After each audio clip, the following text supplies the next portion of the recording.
한 절이니까요. 다 같이 한 목소리로 읽으시겠습니다. 사무엘상 6장 12절 시작.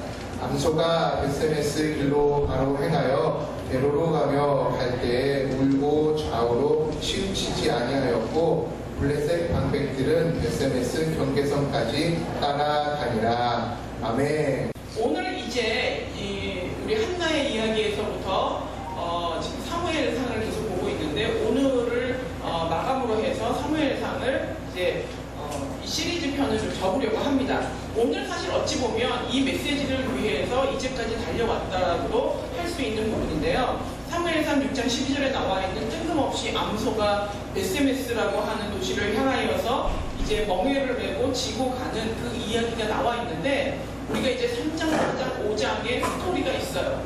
이제 엘리 제사장과 그 아들이었던 홈리와 비느하스가 있었고 그리고 나서 이제 이스라엘이 블레셋이라고 하는 강대국으로부터 침공을 당해서 전쟁을 하고 있는 중이었습니다.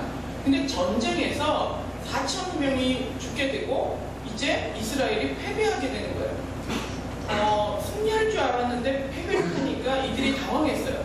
그리고 나서 떠오르는 게 뭐냐 하면 이스라엘의 장로들이 실로에 머물러 있는 언약궤를 가져다가 전쟁터로 가지고 나오면 이 언약궤가 있는데 감히 그들이 이길 수 있겠느냐. 왜냐하면 언약궤라고 하는 게 하나님 자체, 하나님의 존재, 하나님의 임재의 상징이었으니 하나님을 더 가까이 모셔다 놓으면 전쟁에 이길 수 있겠다라고 생각을 해서 이 언약궤를 끌고 왔어요. 실로에서 올 때에 홈리와 비느하스도 같이 따라왔겠죠. 제사장이니까. 그러니까 사실은 그들이 그걸 막았어야 되는데 그거를 막지 않고 장로들이 그냥 전쟁을 위해서 그냥 언약궤를 끌고 오자 하니까 그냥 홈리와 비느하스가 따라서 언약궤를 모시고 이제 전쟁터로 나왔는데 결론이 어떻게 됐냐면 그냥 언약궤 없이 전쟁할 때 4천 명이 죽었는데 언약궤를 모셔다 놓고 전쟁을 했는데 3만 명이 죽었어요. 그리고 완전히 패배를 하고 언약궤를 블레셋에게 뺏겨버렸어요. 그 자리에서 제사장 2명 다 죽었고 그 2명 다 죽었다는 소식을 듣고 실로에 머물러 있었던 엘리 제사장도 꼬꾸라져 죽었어요. 그러니까 어찌 보면 영적으로 물리적으로 완전히 파탄에 이르게 된 것이 바로 이 전쟁의 이야기입니다. 그렇게 해서 블레셋이 언약궤를 끌어다가 자기네 이제 아스돗이라는 하는 지방에다가 언약궤를 모셔다 놨는데 어디다가 모셨냐면 자기네들이 섬기는 우상신인 그 다곤 신전 거기다가 딱 마주보게 언약궤를 가져다 놓은 거예요.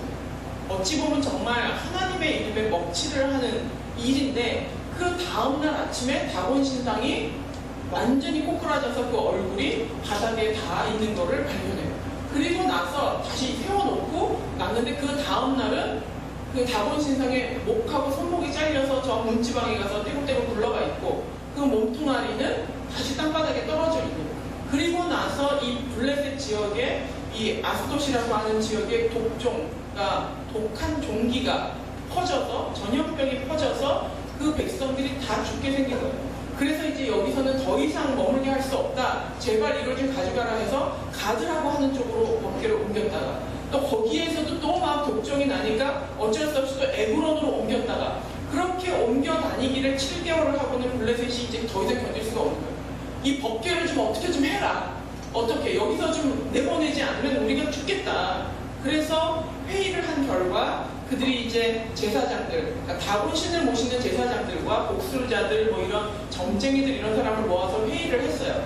회의를 해서 뭐라 그랬냐면 이제 이 법궤를 돌려보낼 때 법궤를 이렇게 슬슬 이렇게 좀 뭐라 그럴까 비율을 맞춰야 되니까 석권제라고 하는 것을 드리면서 이제 금 독종 5개와 쥐 5마리 해가지고 그 있는 동안에 있었던 재앙을 조금 풀어주십시오라는 의미로 그것을 만들어 상자에다가 넣어서 언약궤에다가 실어서 그 암소 2마리에다 실어가지고 벳세메스로 가는 길 앞에 놓고는 벳세메스로 곧장 가면 이 모든 재앙들이 또 다곤 신상이 무너진 것이 하나님이 하신 일이고 만약에 그렇지 않으면 이거는 그냥 우연의 일치일 뿐이다. 그러나 어쨌든 이 법궤는 치우자 해가지고 했는데 오늘 읽은 본문처럼 이 암소가 좌우로 치우치지 아니하고 곧장 벳세메스로 갔더라 하는 것이 바로 이제 오늘 그 이전까지의 본문의 배경의 이야기입니다.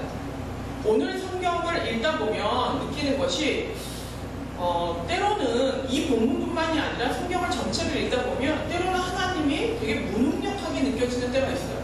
왜 하나님은 굳이 이렇게 비참하게 전쟁에서 패하실까? 그리고 왜 이렇게 하나님의 사람을 보호하지 않으실까? 무능력해 보이는 하나님의 모습이 보여요. 근데 우리는 기도할 때도 늘 하는 얘기지만 전지전능하신 하나님 그래요. 전지하다는 건 모든 것을 알고 모든 것에 능력이 있는 그런 완벽한 하나님의 모습. 무소부재, 어느 장소이나 존재하지 않는 곳이 없는 하나님. 그것이 하나님이 가지고 있는 완벽한 능력임에도 불구하고 왜 이런 실패의 모습이 성경에 종종 나타나냐 말이에요. 우리에게는 이해할 수 없는 어떻게 언약궤가 존재하는데 4,000명이 죽었던 전쟁에 3만 명이 죽을 수가 있는 거예요. 언약궤가 사라졌다면 모르겠지만 언약궤를 모시고 왔는데도 불구하고 그렇게 대피하고 다곤 신상 앞에까지 끌려가가지고 그 수치와 모욕을 당하는 일, 도대체 왜 하나님은 이런 일을 방치하고 자초하시는 것일까에 대한 의문이 들 수밖에 없습니다. 오늘 이 하나님이 이런 상황을 만들어 가신 언약궤를 가져온 것은 인간이 했으나 언약궤가 있음에도 불구하고 전쟁이 이렇게 완전히 망하도록 하신 그 이유가 있습니다. 그 이유의 첫 번째가 뭐냐 하면 이스라엘 백성을 향하여서 하나님은 수단이 아니라 목적이라고 하는 것을 분명히 가르칠 필요가 있었다는 거예요. 어느 순간 우리는 신앙생활을 하면서 시작부터 그렇게 하는 경우도 있기는 하지만 대부분은 그렇게 시작하지 않는다 하더라도 시간이 지나면서 우리는 마치 하나님이 지니가 나오는 마술 램프처럼 여기는 경우가 있어요.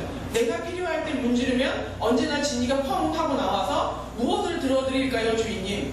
하나님이 우리에게 이렇게 얘기를 하지는 않고 우리도 그런 식으로 이야기하지는 않지만 그 대략의 형식이 비슷해요. 내가 필요할 때 램프를 문지르면 하나님 앞에 기도하면 하나님이 딱 나타나서 내 기도를 응답을 들어줬어야 해요. 그런데 그걸 들어주지 않으면 우리는 화가 나요. 왜 화가 나죠? 당연히 들어줘야 되는데 안 해줄 거예요. 지니가 말을 안 들어요. 하나님이 내 뜻대로 움직여주지 않아요. 그 감정을 느끼는 순간이 바로 우리는 하나님을 목적적인 존재가 아니라 하나님을 수단으로 여기고 있다는 거예요. 하나님이 어떻게 내 기도를 안 들어주실 수가 있어. 나는 이거를 원해. 그런데 하나님이 그걸 안 들어주는 거예요. 이스라엘 백성들이 왜 언약궤를 전쟁터까지 끌고 갔죠? 기도로는 양발이 안 받아. 언약궤라도 끌고 가서 직접적인 뭔가 더 강력한 조치를 해야 되겠어.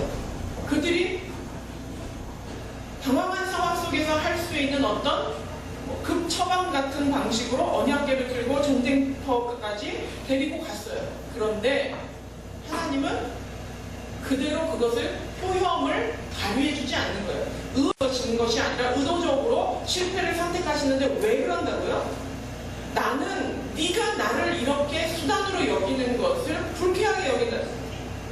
나는 네가 원하는 걸 이루어지는 램프만 문지르면 지니가 나와서 소원을 들어주는 것처럼 나는 그런 램프 속의 지니가 아니라는 것을 분명하게 알려주는 거예요. 예를 들면 이거 같아요. 우리가 어렸을 때 동네에 나가서 막 싸우다가 뭐 큰 형아들한테 조금 다치거나 뭐 이렇게 회하면 누구를 부르가죠? 뭐 삼촌, 아버지 모시고 가요. 그래서 혼내줘. 이 형이 나를 때렸어. 이렇게 해요. 근데 매번 그래요. 거기다가 내가 먼저 때리는 경우도 있고 내가 얘네에게 시비를 거는 경우도 있어요.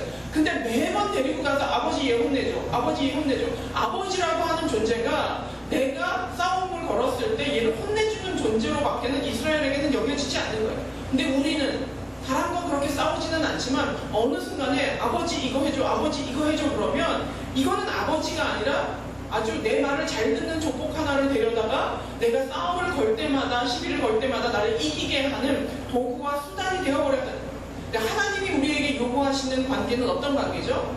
이런 무언가를 들어주고 문지르면 나오는 기계적인 램프의 요정과 같은 하나님이 아니라 사랑을 나누는 관계로서 원하는 거예요. 진짜 아버지를 원하는 거예요. 진짜 아버지였을 때 다닥성이 있으면 그 아버지가 가서 그 아이를 보호해줘요. 그런데 그것도 아버지의 선택이지 내가 일루 가 절루 가 한다고 해서 되는 게 아니라는 거예요. 어찌 보면 우리는 갈급한 마음에 성령님 오시옵소서 하나님 이 자리에 와주세요 라고 이야기를 하지만 우리가 오란다고 오고 가란다고 가는 하나님이 아니시라는 거예요. 하나님은 하나님의 주권으로 하나님이 원하시는 곳에 오시 오시는 거예요. 그래서 하나님의 임재를 맛보기 원하면 우리 마음 가운데 하나님이 기뻐하실 마음을 먼저 준비하는 것, 그것이 우선적이라는 거예요.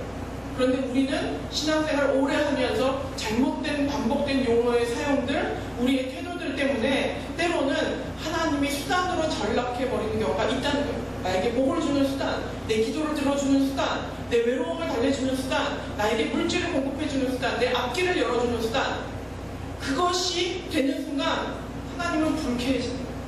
나는 너와 이런 수단과 방법의 관계가 아니고 하나님도 우리를 하물며 방법으로 여기지 아니하시는 거예요. 하나님도 우리를 수단으로 여기지 아니하시는데 우리가 하나님을 수단으로 여기는 경우가 종종 있다는 겁니다. 그래서 하나님은 그것을 알려주기 위하여서 언약궤가 갔음에도 불구하고 그 언약궤가 뺏기기까지 실패를 선택하시는 거예요.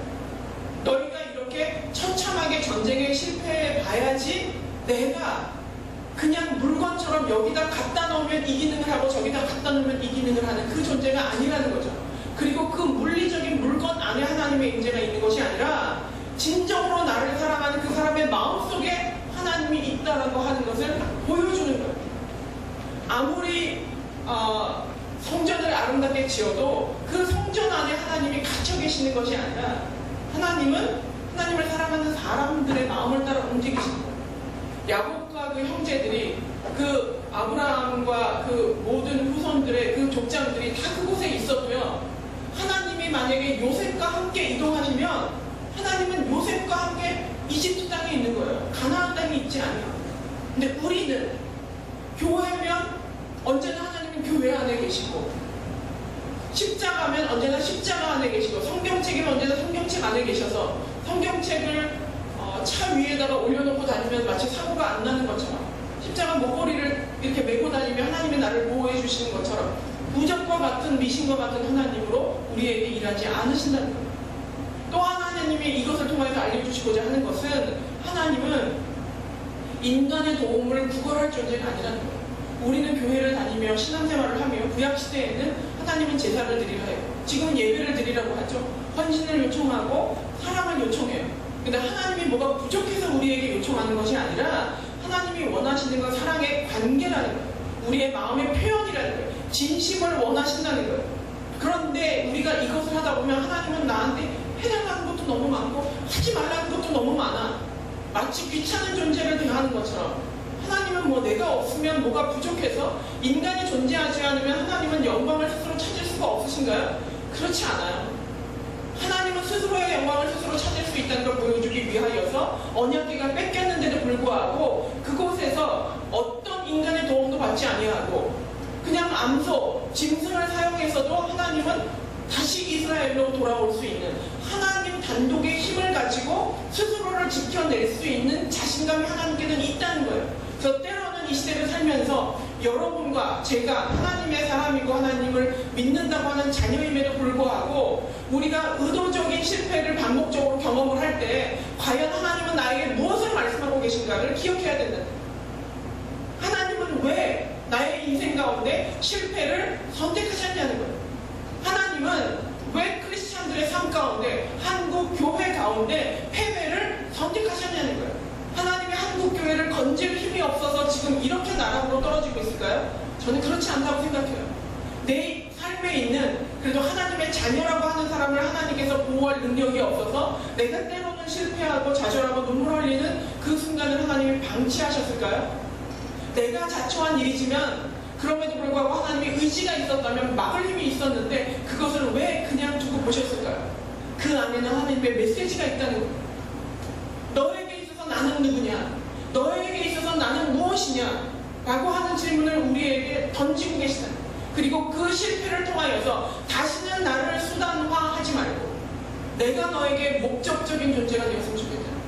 하나님이 우리를 목적적인 존재로 여기시는 것처럼 그러면서 주시는 메시지가 뭐라고요? 하나님은 당당하게 스스로의 힘으로 모든 것을 하실 수 있는 분이라고. 너희가 아무리 언약궤를 빼앗긴들, 아무리 사라져버린들 내가 내 영광을 되찾게 하기 위하여서 나는 너희들의 도움 없이도 충분히 할 수 있다는 거예요. 그럼에도 불구하고 너희에게 그것을 요청하는 것은 너희의 마음을 요청하는 것이에요. 부족해서가 아니라는 거죠. 우리가 남녀가 연애를 하면서 결혼까지 갈 때 어떤 고백을 더 원하는가? 나는 저 사람의 돈이 필요해서 나는 당신을 사랑해. 나는 당신이 나한테 너무 음식을 잘해줘서 나는 당신을 사랑해. 그 얘기가 좋나요?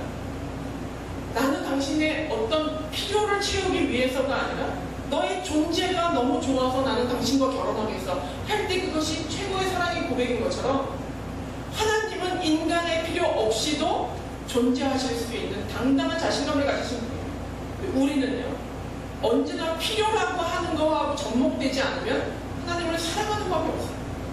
하나님이 내 문제를 해결해 주지 않으면 하나님한테 100%의 사랑을 주는 법이 없어요.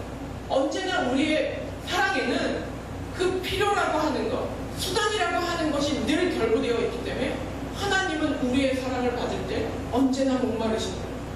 언제쯤 네가 이 필요와 상관없이 나를 사랑할 수 있냐는 거죠. 오늘 본문에 나와 있는 이 베세메스로 가는 암소는 우리에게 과연 어떤 말을 전하고 있는 것인가요? 저는 이 안에 엄청난 의미가 담겨 있다고 생각합니다. 오늘 나와 있는 본문에 언약궤를 싣고 가는 이 암소 두 마리가 등장을 하는데요. 이 암소는 블레셋 쪽에서 준비를 했어요. 그들의 의도는 뭐였냐 하면 이 암소가 이스라엘 지경으로 갈 수 없는 모든 요소를 다 포함시켜요. 그러니까 소라고 하는, 짐승이라고 하는 존재가 할 수 없도록 만드는 모든 요소를 이 안에 넣어요. 거기에 본문에 보면 새 수레를 만들고 멍에를 한 번도 메어보지 않은 소를 골라요. 거기에다가 이제 막 송아지를 낳아서 막 젖이 줄줄줄 흘러서 이 송아지에게 먹이고자 하는 모성이 극대화되어 있는 그 소 한 마리도 아니고 두 마리를 골라요. 그리고 그 자식인 송아지는 집에 묶어놔요.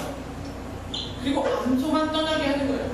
그런데 왜 이런 조건을 만들었는지 아십니까?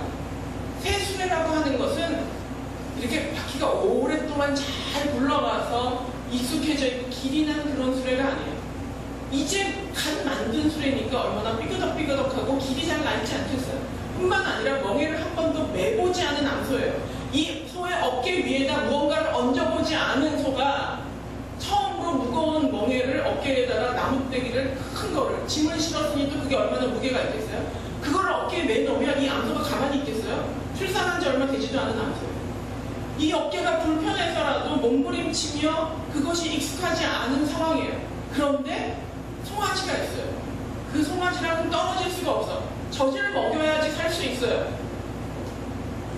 그런데 그런 상황에 가장 본능이 강렬하게 극대화된 소가 한 마리도 아니고 두 마리. 그러니까 한 소만 머뭇거려도 안 돼요. 이 두 마리 소가 모두 곧장 직진해서 메세메스로 간다면 이것은 하나님의 역사다. 이게 블레셋 사람들이 정해놓은 룰이에요.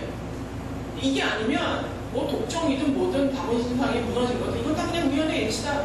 하나님은 능력이 없는 거고 그냥 어쩌다 보니 이렇게 겹쳐진 사건이다. 근데 만약에 그럼에도 불구하고 이 상황을 모두 이기고 두 암소가 곧장 베세메스로 간다면 이거는 하나님이 하신 일이다.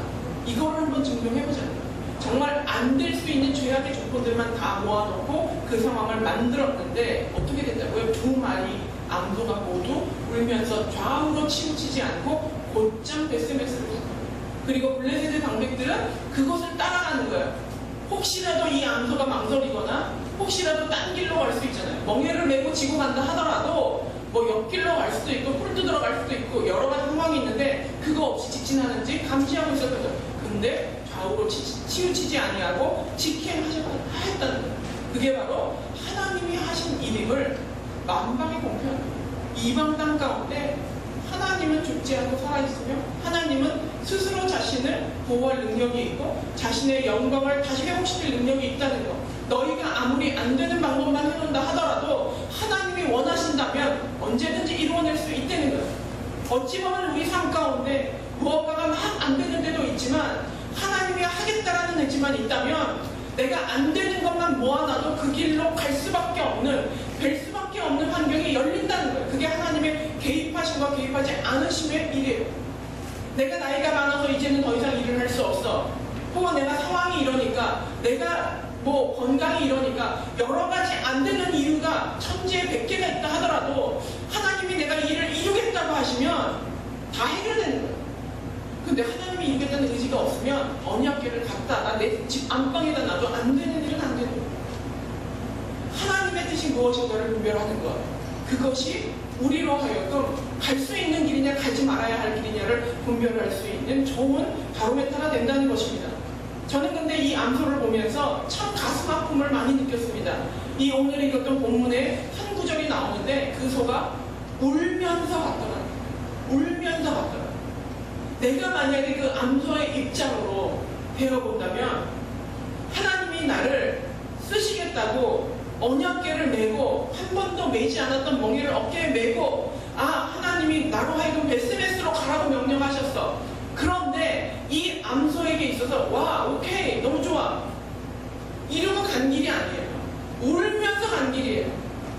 송아지가 새카맣게 잊어버려져서 간 길이 아니고 멍에가 무겁지 않고 아프지 않아서 간 길이 아니라 멍에도 무겁고 아프고 쇠술에는 끌리지 않고 내 자식의 울음소리는 끊임없이 들려오고 이 젖이 도는 이 어머니의 그 모성은 극대화되어 있는 상황에서 그럼에도 불구하고 울면서 하나님 원하시는 뜻을 향해서 달려가는 것, 이것이 헌신자가 해야 하는, 하나님을 사랑하는 사람이 해야 하는 마땅한 도리며 길이라는 겁니다. 고통 없이 주의 길을 가는 것이 아니라 고통이 있음에도 불구하고 그 길을 가야 하는 거예요. 우리는 마음 가운데 이런 생각을 합니다. 하나님의 사람이라고 하는 헌신자들, 사명자들, 선지자들, 혹은 목사들, 하나님께서 부르시는 특별한 위대한 인물들, 이런 사람들은 타고난 줄 알아요. 이 사람들은 원래 멍에를 잘 메고 원래 본능이 약하고 원래 자기 인생을 갖다 바칠 수 있는 그런 캐릭터를 가지고 태어난다고 생각해요. 그러나 그렇지 않습니다. 헌신자들도 언제건 간에 그것이 첫 멍에였고 첫 수레였고 자신의 아픔과 어려움과 자기가 버린 것에 대한 안타까움에 울며 불며 내가 가야 하는 그 길을 가는 사람이었다는 거예요. 여러분과 그들을 분리하지 마세요. 누구도 그렇게 태어나는 암소는 없어요. 이 암소도 그저 평범한 암소였을 뿐이에요. 그럼에도 불구하고 하나님이 원하시는 것을 이렇게 하겠다라고 결단하고 가는 우리 헌신자의 선택처럼 하나님은 우리를 그렇게 부르고 계시다는 겁니다. 본능을 거스르고 오직 한 길을 따라 그 길을 가는 암소의 순종과 같이 하나님께서 오늘 저와 여러분을 그렇게 부르고 계시다는 거예요. 내가 원하는 대로 다 하면서 하나님의 영광을 드러내는 방법은 없어요. 하나님께서 우리에게 무언가를 명령하실 때 하나도 아프지 않고 괜찮아. 하나님한테 헌신한 사람은 주사를 맞아도 아프지 않고 팔이 부러져도 아프지 않고 가족을 잃어버려도 눈물이 나지 않고 그래서 그 길을 가는 것이 아니라 똑같은 고통과 아픔이 있음에도 불구하고 내가 그것을 선택하고 가는 거예요. 자기를 버리고 가는 그 길, 때로는 가족을 버리고 때로는 내가 원하던 삶을 버리고 하나님 뜻 앞에 나의 소중한 것을 내려놓고 가는 길이 오늘 이 베스메스로 가는 이 암소가 가는 그 길처럼 우리가 걸어가야 하는 길이라는 겁니다. 차이는 뭐의 차이라고요? 사람의 태생의 차이가 아니라 체질의 차이가 아니라 결단의 차이랍니다. 신약 성경에 보면 부자 청년의 이야기가 나옵니다. 제가 선한 일도 했고 율법도 공부 완벽하게 했고 모든 것을 다 했습니다. 제가 영생을 얻을 수 있겠습니까? 예수님께 물어봤을 때 예수님이 네가 가진 모든 것을 가난한 사람에게 다 나눠줘요. 그 얘기를 모든 사람에게 하지 않아요. 창녀에게 혹은 가난한 자에게 병든 자에게 예수님이 만나는 모든 우리에게 너희들이 가진 거 다 나눠주고 와. 이런 얘기 하지 않으셨어요. 유독 이 부자 청년을 향하여서 네가 가지고 있는 돈을 다 가난한 자에게 주고 와라. 그리고 나를 따라라. 그렇게 얘기해요. 너무 심한 요구예요. 일정 부분을 나눠라도 아니고 다 나눠주고 와서 나를 따르라 그래요. 근데 왜 이 얘기를 했을까요? 이 부자 청년에게 제일 버리기 어려운 게 돈이었던 거예요. 이 사람에게 제일 버리기 어려운 거. 그렇다면 하나님은 하나님을 따라오려고 하는 그 제자들을 향하여서 저와 여러분을 향하여서 가장 버리기 어려운 그거를 가지고 마음을 테스트하신다는 거예요. 네가 돈을 택할래? 부자 청년에게는 그래요. 돈을 택할래? 나를 택할래? 어떤 사람에게는 너의 자식을 택할래? 나를 택할래? 어떤 사람이 너의 아내, 너희 남편을 택할래? 나를 택할래? 너의 명예를 택할래? 나를 택할래? 네가 가장 소중히 여긴 너의 자존심을 택할래? 나를 택할래? 하나님은 그걸 원하시는 거예요. 그걸 통하여서 하나님이 수단이나 방법이 아니라 목적적인 존재라고 하는 것을 우리로 하여금 증명해내도록 요청하신다는 사실입니다. 운명을 탓하고 저 사람들은 저렇게 태어났어 라고 결정짓지 말고 이제 저와 여러분은 스스로 선택해야 돼요. 헌신자의 삶, 하나님이 기뻐하시는 아들들의, 딸들의 삶은 선택이에요. 내가 무엇을 버리고 주를 따를 것인가를 선택하지 못했기 때문에 늘 그냥 나는 천국 문 앞에만 가면 다행이야 라고 하면서 산다는 것입니다. 그런데 우리가 이 일을 내가 소중한 것을 버리는 것이 그렇다고 부부간에 이혼을 해라, 자식을 길에 갖다 버려, 이런 의미가 아닌 건 아시죠?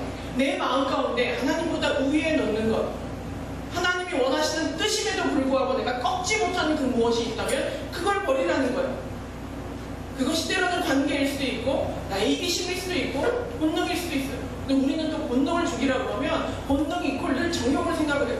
이성에 대한 정욕만 본능이 아니라 우리가 나를 소중히 여기는 그 모든 것이 다 본능입니다. 하나님을 거스리는 모든 것이 아담의 죄로부터 받았던 그 본능이에요. 그것을 누르고 그것을 버리고 하나님을 선택하는 일이 하나님이 오늘 이 말씀을 통하여서 우리에게 원하시는 메시지라는 사실입니다. 그런데 참 감사한 사실은 우리가 이 길을 갈 수 있는 힘이 있다는 거예요.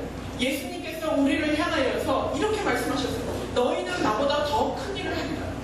예수님이 자기를 십자가에 못 박기까지 그 사명과 하나님의 뜻을 다 하셨는데도 불구하고 우리를 향하여서 너희는 나보다 더 큰 일을 할 수 있다라고 이야기했어요. 그 이야기는 우리가 그 일을 할 수 있는 가능성이 있다는 거예요. 그 일을 할 수 있는 힘을 하나님이 공급해 주신다는 거예요. 또한 그 일을 해야 하는 명분이 있는데 그 가장 큰 명분은 하나님이 바로 이 암소처럼 그 일을 가셨다는 거예요. 자신의 자식을 내어버리고 하나님의 뜻을 이루기 위하여서 뒤도 돌아보지 아니하고 예수 그리스도를 죽이기까지 자기의 하나밖에 없는 아들을 죽이기까지 하며 우리를 사랑하시기 위해 이 길을 가셨다는 거예요. 그렇다면 이제는 우리의 차례입니다. 하나님은 우리를 불행하기 위해서 내가 소중히 여기는 것을 버리라고 하시는 것이 아니라 우리 마음 가운데 수단과 방법으로 여겼던 그 우상들을 버려야지만이 우리가 진정으로 참 행복을 누릴 수 있다는 겁니다. 하나님과 우리의 결정적인 차이가 뭔지 아십니까?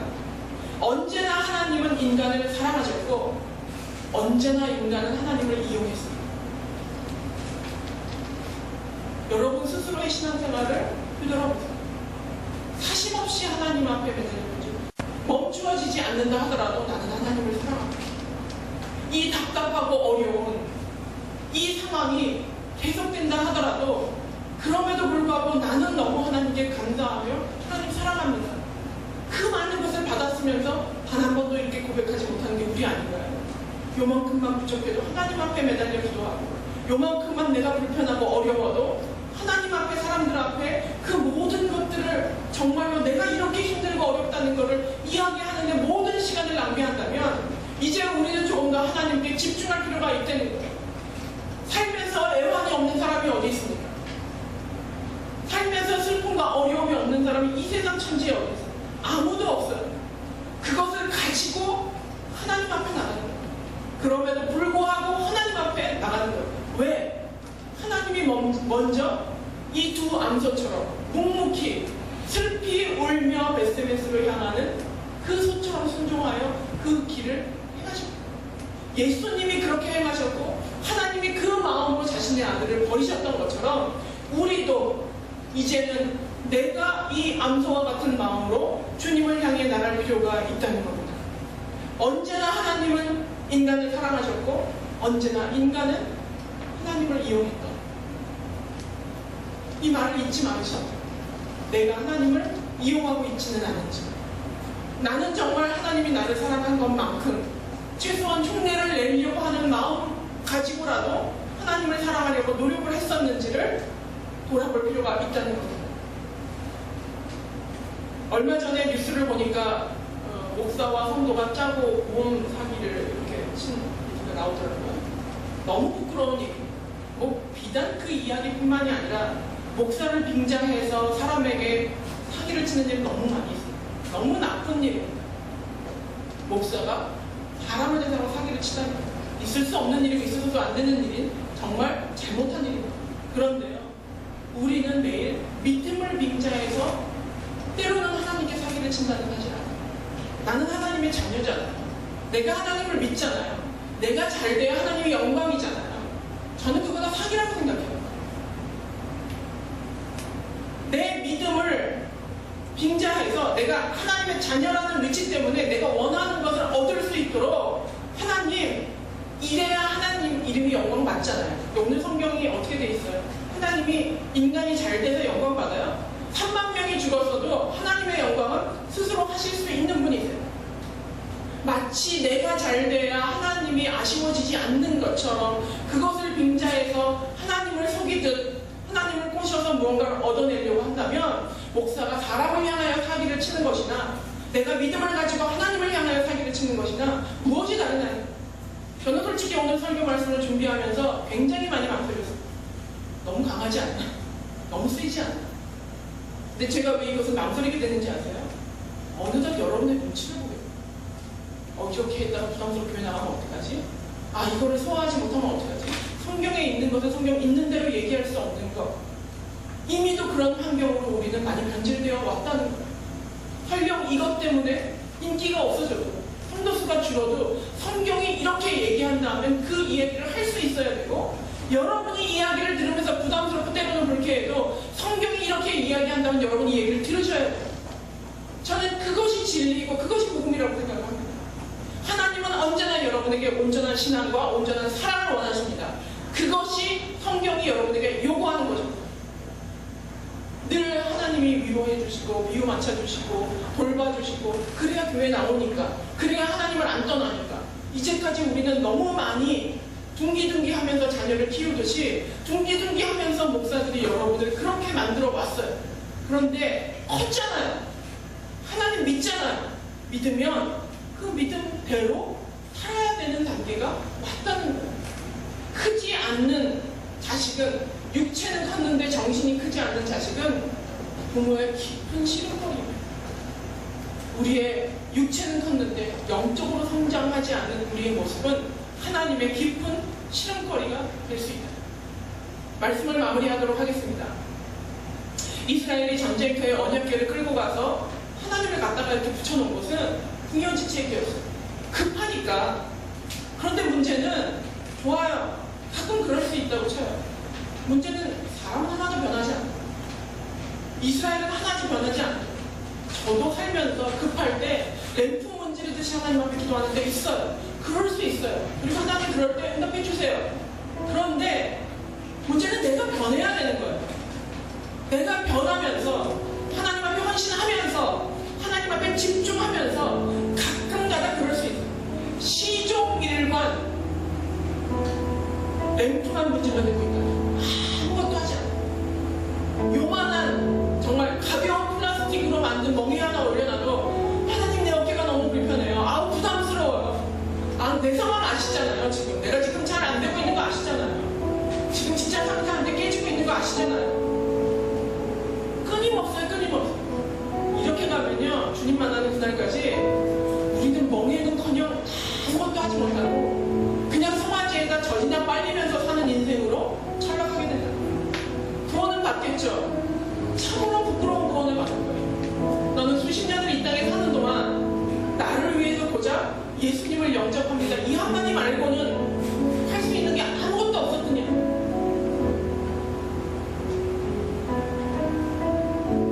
네 가족이 말린다고, 너의 필요가 있다고, 뭐 이것이 좀 상황이 안 된다고, 그 많은 이유들 죽을 때까지 안 없어져요. 그럼 우리는 죽을 때까지 선택하지 못해요. 위대한 인물은 타고나는 것이 아니라 선택하는 것이에요. 울며 좌우로 치지 않고 직진했던 그 암소처럼 우리가 선택한 것 때문에 눈물 흘리며 주의 뜻을 향하여 나가는, 때로는 내 자존심이 뭉개지고 망가져요. 네가 잘한 게 아닌데 네가 잘했다고 해주는 것처럼 보일진 않아. 그럼에도 불구하고 하나님이 원하시는 것이라면 그 대가를 지불하고 가는 거예요. 하나님이 내 안에 계신 것이 아니라 내 몸 밖에 장식처럼 좋은 핸드백을 들고 다니는 것처럼 신앙을 가지고 있다면 여러분은 잘못 믿고 계신 겁니다. 하나님은 마음에 모셔야 되는 것이고, 하나님이 지금 여러분에게 요구하는 것, 너는 나를 위해 무엇을 버릴 수 있는데? 나는 너를 위해 다 버렸는데 이제는 네가 해야 될 때가 되지 않는가?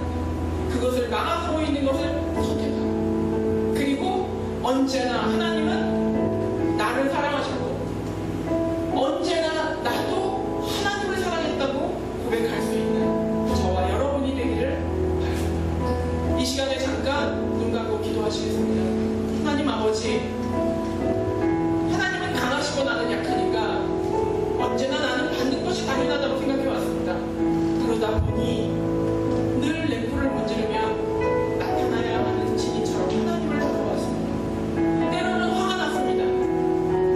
나타나지 않는 하나님, 들어주지 않는 하나님. 그러나 이제 그것을 멈추고 내 어깨에 멍에를 메고 그 무거운 언약궤를 끌고 나의 본능을 자극하며 나를 뒤로 잡아당기는 그 송아지의 울음소리를 들으며 하나님의 뜻을 향하여 나아가기를 원합니다. 그 무엇도 나를 막을 수 없게 하여 주시옵소서. 이 시간에 통성으로 기도하겠습니다. 사랑하는 하나님 아버지, 하나님을 사랑한다고 늘 입으로는 고백하지만 과연 그 사랑을 증명할 수 있는 것이 무엇입니까? 어떤 것도 포기하지 아니하고 어떤 똥에 놓치지 아니하고 나에게 이 일이 있기 때문에 나는 할 수 없다. 나에게 이 문제가 있기 때문에 나는 갈 수 없다. 나에게 이러한 상황이 있기 때문에 나는 주님을 예배할 수 없다며 하나님 앞에 아무것도 버리지 아니하고 아담이 우리에게 물려준 직성을 그대로 간직하면서 살고 있지 않습니까? 하나님 아버지, 저희가 천국에 갈지는 가겠지만 그 구원이 얼마나 부끄러운 구원입니까? 이 땅에서 예수 그리스도를 영접한 이후 수십 년을 살아가면서 주를 위하여 한 일이 아무것도 없는데 하나님 아버지 앞에 주님을 만날 때 무슨 낯으로 주님을 배울 수 있겠습니까? 하나님 아버지, 아버지를 향하여서 믿음을 빙자하여 하나님을 손님들이 없게 하여 주시옵소서. 정직하게 하나님 앞에 선택하며 나갈 수 있도록 주여 베풀어 주시옵소서.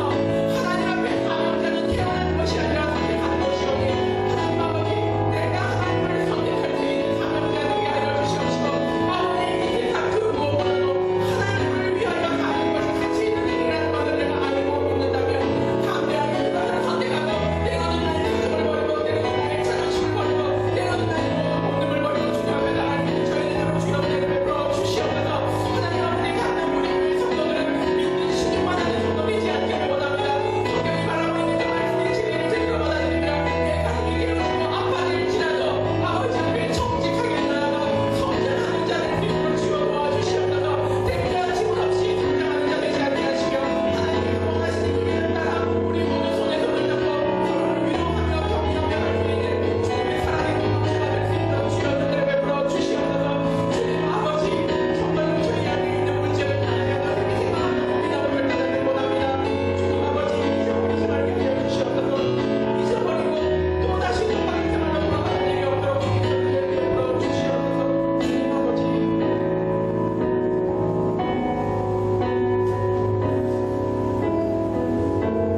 하나님 아버지,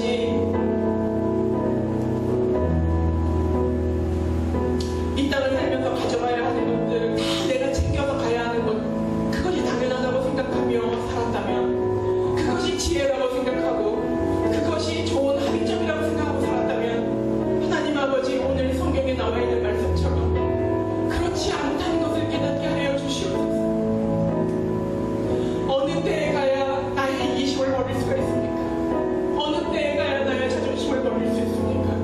어느 때에 가야 순수하게 하나님의 뜻 따라 순종할 수 있는 그런 사람이 될 수 있습니까? 아버지, 이 땅에서 저희가 수십 년 신앙생활을 할 텐데 그 수십 년 동안 오늘과 똑같은 모습으로 내년도 내후년도 살지 않도록 주여 은혜를 베풀어 주시옵소서. 이제는 하나님을 위하여서 내가 버려야 할 것을 고민하게 하여 주시옵소서. 아버지, 오늘 이 예배 나가는 순간 모든 것을 다 잊어버리고 또 똑같은 모습으로 다음 주일 나타나는 일이 없도록 주여 은혜를 베풀어 주시옵소서. 내가 아직 내가 버려야 할 것을 정하지 못했다면 아버지, 앞으로 이 주일 동안 그것을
그리스도의 은혜와 하나님 아버지의 무한하신 사랑과 성령님의 감동, 감화, 교통하심이 오늘 내가 무엇을 버려야 할 것인지를 반드시 찾아내고야 하는, 그래서 그것을 버리고 결단하고 하나님 아버지의 자랑스러운 자녀가 되는 그 길을 이제 한 발짝 떼어낼 수 있도록 결단하는 사랑하는 강남교회 성도들의 머리 위에 이제부터 영원토록 함께 하시기를 축원하옵나이다.